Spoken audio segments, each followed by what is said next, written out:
Magandang pagbati Pilipinas and welcome to Alab Analysis. Sa ngalan ni Inday Espinavrona, ako ang inyong makasama, si Neil Eco. Wala na nga bang magagawa kundi umupo at maghintay na lang kapag may paparating na bagyo. Ito kasi ang sinabi ni Pangulong Marcos Jr. nung nanalasa ang bagyong Christine sa Bicol. Pero tunay nga bang walang magagawa sa pinsala ng mga bagyo? Lalo na ngayon na ibang level, palala na ang mga sakuna dahil sa climate change. Ano nga ba ang dapat na aksyon para matugunan ang tinatawag na climate crisis? Pag-uusapan natin yan ngayong episode kasama ang isang environmental lawyer at miyembro ng Klima Center, si Bayan Muna Party List nominee Congressman Caloy Zarate. So kung simulan po natin doon sa statement ng Pangulo natin na wala na raw tayong magagawa sa pinsala, sa laki ng pinsala ng mga bagyong dumadating ngayon at magdasal na lang tayo, let's just hope na hindi ganun kalala ang disaster na at kalamidad na madudulot nito sa bansa. So ano pong tingin nyo dyan, no, considering na siya yung highest official ng bansa natin? Trademark talaga ni Bongbong Marcos yan. Minsan-minsan na nga lang siya magsasalita sa mga mabibigat na problema ng ating bayan, sablay pa. Napakaraming pwedeng gawin ng pamahalaan. No? At hindi niya pwedeng sabihin na magdasal na lamang tayo. Yung bagyo naman, yung mga kalamidad, as a force of nature, hindi mo pwedeng pigilan, totoo yan. Pero alam natin na ang Pilipinas sa ngayon, hindi lang isa, hindi lang dalawa, hindi lang tatlo, halos 20 bagyo ang dumadating kada taon. At pwedeng paghandaan ng mamamayan yan to mitigate the effect, no? Lalong-lalo na sa ating mga mahihirap na mamamayan. At yun ang pwedeng gawin ng pamahalaan. No? Lubog na sa matinding krisis ang ating mga kababayan at inaasahan sa panahon na merong kalamidad ay yung kagyat na tulong ng mamamayan. No? At even before tumama yung kalamidad, ay andyan na yung pamahalaan. Pero sad to say, it's very tragic to say na wala yun. Paano po pinapagana yung resources na meron yung gobyerno tayo para ma-mitigate yun nga po at makapag-respond ng matiwasay at maayos sa mga naapektuhan ng mga disasters na to? Mandated na merong disaster fund ang national government, even local governments, but that is not enough. No? Nakita na natin yan, like ngayon, no? Ilang bagyo na bang sunod-sunod na tumama sa atin?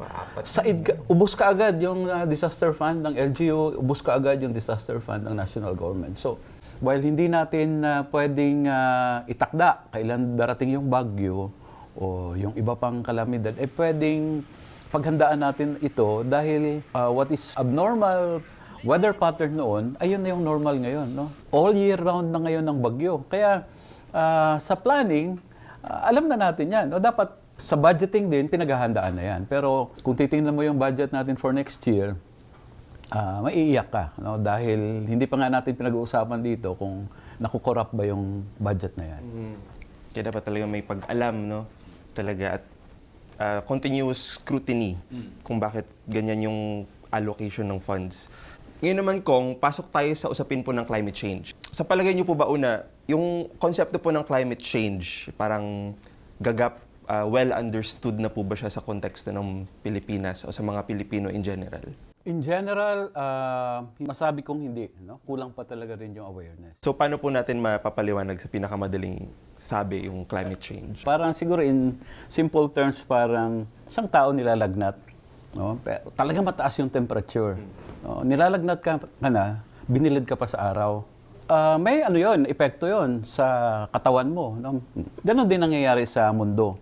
Dahil sa epekto nga nung sinusunog nating mga fossilized oil, coal at iba pa, yung greenhouse gases na sinasabing nilalabas nito ay natatrap doon sa atmosphere. At yun yung nagpapainit. So anong mga epekto nito? Una, yung lugar na may niebe or yelo na natutunaw, pupunta yun sa karagatan. No? Tataas yung dagat. No? So pag tataas yung dagat, may mga areas na talagang matatabunan na ng dagat. No? So nagbabago yung weather pattern. No? Yung mga bagyo noon ay mas malakas na ngayon. Kaya superstorm na ang mga tawag, super typhoon, no? Ang tawag sa kanila super cyclone, etc. Sino bang may kasalanan nito? In general, yung mga tao rin, yung human activities ang nagpapainit sa mundo. Hindi naman ito nangyari overnight. But again, may usapin ito nung paano ba natin ginagamit ang ating resources, paano ito napupunta, and sabi nga ng mga relihiyoso, greed, no? yung sakim, lalong-lalo ng mga kapitalista sa tubo, ang isang major cause bakit nagkaroon ng climate change. Ngayon, may pagtingin yung iba na parang ito na yung natural na na progreso ng mundo ngayon. Talagang lalala na dahil hindi na rin mapipigilan yung human activity. Papalaki din yung populasyon. Pero parang sinisisi ay yung nasa individual level, di ba? Kaya meron tayong mga na magdala ka ng reusable bag. Gumamit ka ng metal straw, huwag kang gumamit ng plastic. Do your part, di ba? Pero in the grand scheme of things, sa Kalakan, sino ba dapat yung tinuturo natin na nagpapabilis ng mga ganitong klaseng? Well, ako, personal, ang tingin ko dyan, talagang yung sistemang umiiral ngayon sa mundo, no? Yung kapitalistang sistema, lalo na nung pag-usbong ng mga imperialistang bansa, yung pagsira nila sa kalikasan ay grabe na dahil nga i-maximize nila yung tubo. No? Kaya, sa usapin ng climate change, isang mahalagang prinsipyo dyan yung responsibilidad. No? Kanino bang responsibilidad dito? Siyempre, responsibilidad collectively ng buong mga mamamayan. But principally kanino?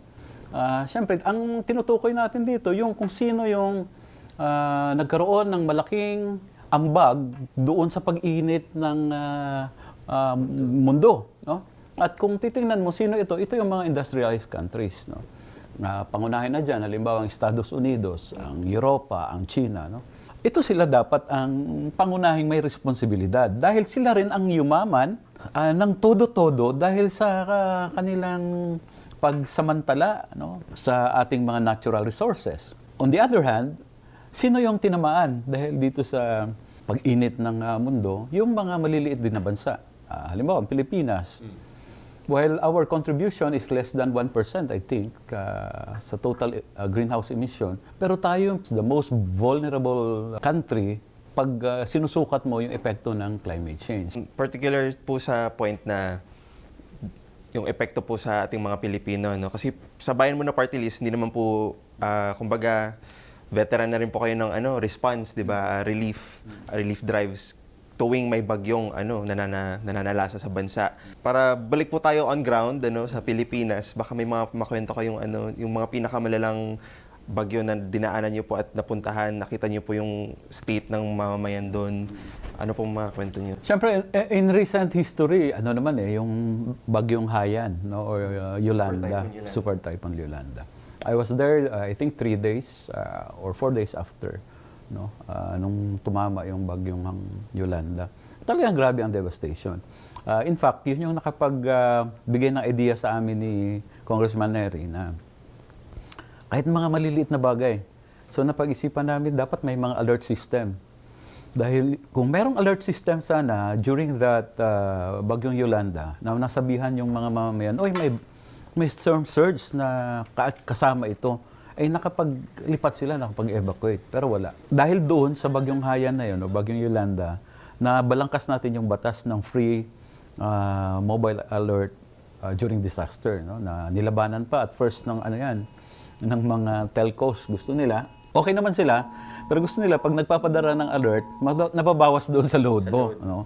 Pero talagang in-insist natin na you moderate your grid naman. No? Pati ba naman na kalamidad, gusto nyo pang pagkakitaan. So eventually, naging libre naman. May panukalang batas din tayo, for example, na dapat magkaroon na tayo ng mga permanent evacuation centers. No? Not just during the time of bagyo, kahit na siguro earthquake. So pag-aralan, hindi yung kada bagyo, kada lindol, ang gagamitin nating evacuation center, yung mga public schools. No? Kasi hindi naman designed yung public schools for that. Isang halimbawa niya, nung tumama ang Pablo sa Mindanao, nagtakbuhan lahat sa public schools. No? Pero nung gumabi na, yung mga malalaking boulders na gumulong galing sa bundok, doon bumagsak sa public schools, nalibing ng buhay. Maraming namatay doon sa mga public schools na yun. So, hindi talaga siya pwede parang ganun. But of course, ito kumbaga, ilan-ilan na mga solusyon. Kailangan ang pamahalaan, as it is now, dapat mag-isip na ng komprehensibong mga programa para paghandaan natin itong taon-taon dumadating na mga kalamidad. As sabi ko nga, epekto. Hindi lang naman bagyo ang epekto ng ng climate change. No? Andyan yung rising sea level, no, na it will displace maraming mga pamayanan natin na nakatira sa coastal area.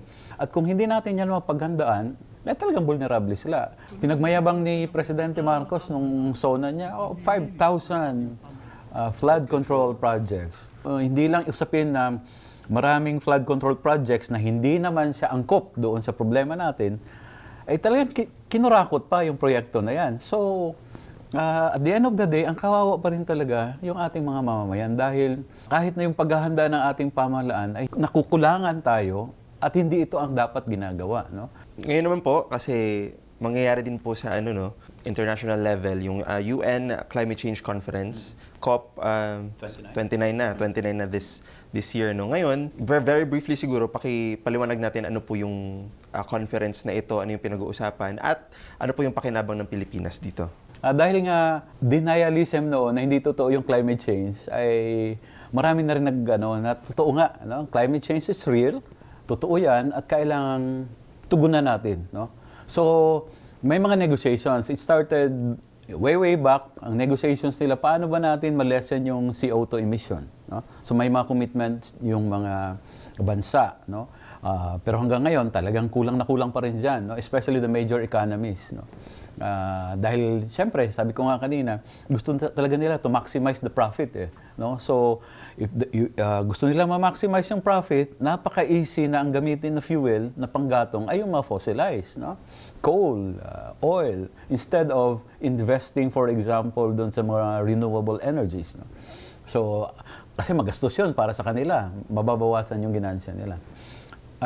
Nung COP20, I think 27, no, hindi na lang pag-usapan dito yung usapin ng pababain yung emission, kundi paano ba natin matulungan yung mga bansa, so mag-set up ng fund. So andyan yung loss and damage fund, no?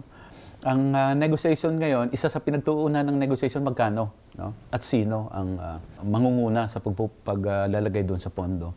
And after last year's negotiation, na na-set up na yung fund, ang nangyari nga, ang napagbutuhan nila na maging host ng fund, no? Ang mag-host na ng Pilipinas, no? Dito isi-set up. Of course, there are other areas na pag-uusapan pa doon. Pero ang isang gustong makita rito ay yun nga, finally, merong ng pondo, at ang sinasabi nga dito, it's a bag, no? How much you will put up, place in that bag, and who will place something in that bag, no? Pero ang sabi naman ng iba, dapat yung bag na yan ay solid. Hindi yung bag na maraming butas, no? Kasi mawawala rin yung nilalagay mo dyan. So yun yung basically ang mangyayari dyan sa COP29. So parang ano pong inaasahan nating cascading effect siguro or eventual effect niyan sa mga karaniwang mamamayan katulad po natin dito sa isang third world quote-unquote na country? In principle, pag andyan na yung loss and damage fund, ang Pilipinas as a vulnerable country, yung ating mga vulnerable communities can access that fund. To mitigate the effect of climate change, no?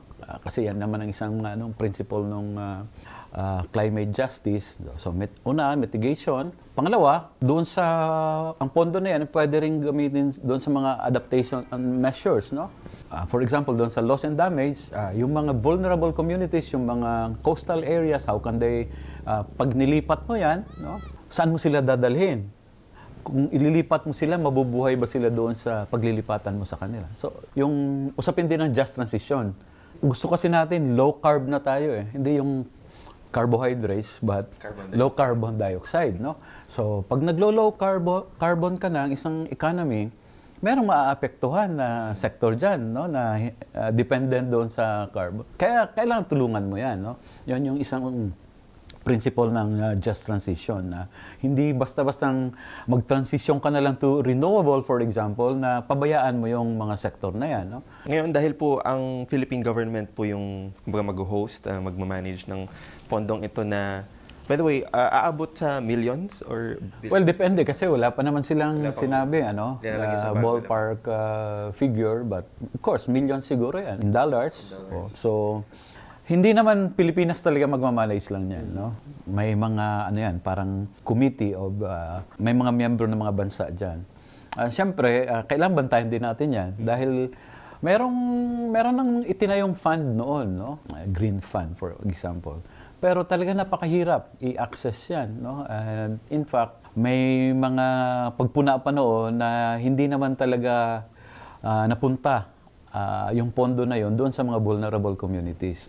So hopefully dito sa Loss and Damage Fund na ito ay less stringent yung requirements, mas hindi bureaucratic, no? Dahil for example, ang mga indigenous peoples, no? Paghanapan mo yan ng kung ano-anong dokumento, talagang hindi makakapag-produce yan. Halimbawa, hanapan mo ng titulo, no? Wala namang titulo yung kanilang mga kalupaan, no? Na tinamaan, for example, ng landslides. Mahihirapan silang mag-access, no? So, yan yung mga pwedeng mga usapin na dapat pagtuunan pag na-set up na yung Loss and Damage Fund. Of course, ayaw rin nating mangyari na yung pondo na yan, no? Dahil host ng Pilipinas, baka mapupunta lang doon sa kung kanino-kanino. No? Dahil malakas sila sa presidente, sa mga crony sila ng pamahalaan, no? At magawa na naman ang pamaraan na itong pondo na ito ay ma-divert, no? Doon sa mga mapagsamantala in the guise of, corporate social responsibility, for example. No? So, yun ang dapat nating bantayan din. So yan, last question, Kong.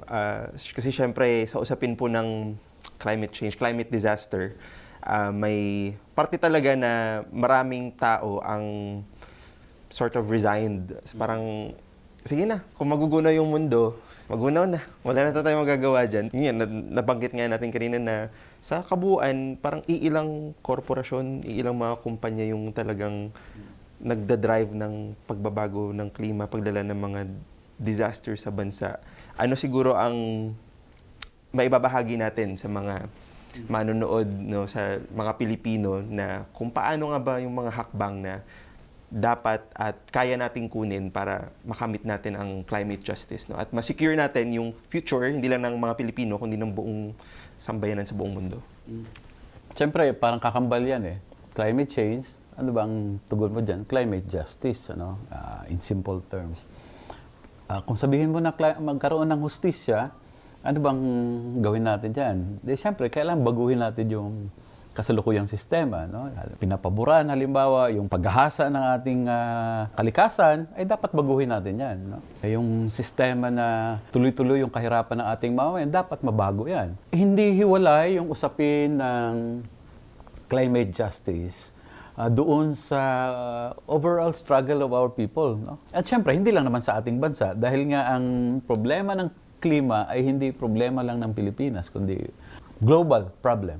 So, nangangailangan din ito na kailangan makikipag-ugnayan tayo sa iba pang mga pagkilos sa ibang bansa para matugunan ito. No? So, ang climate justice, nananawagan ng responsibilidad yan, will make these entities na responsible, maging accountable sila. No? At kung accountable sila, dapat sino yung matindi ang pagsira ng kalikasan, dapat yun ang malaki ang ambag doon, kontribusyon. No? Kung merong na-set up naman na fund, dapat equitable. Hindi pwedeng sabihin equal. Dahil ang Pilipinas, kahit less than 1%, yung kanyang contribution doon sa greenhouse emission, pero siya yung pinaka-vulnerable, dapat kung equitable yung pagbabahagi natin, malaki ang nakukuha ng Pilipinas dahil sa nararanasan niyang loss and damage, no? Dahil sa climate change. So, yun yung mga prinsipyo na dapat nating pagtuunan. So, pagbabago ng sistema yan. No?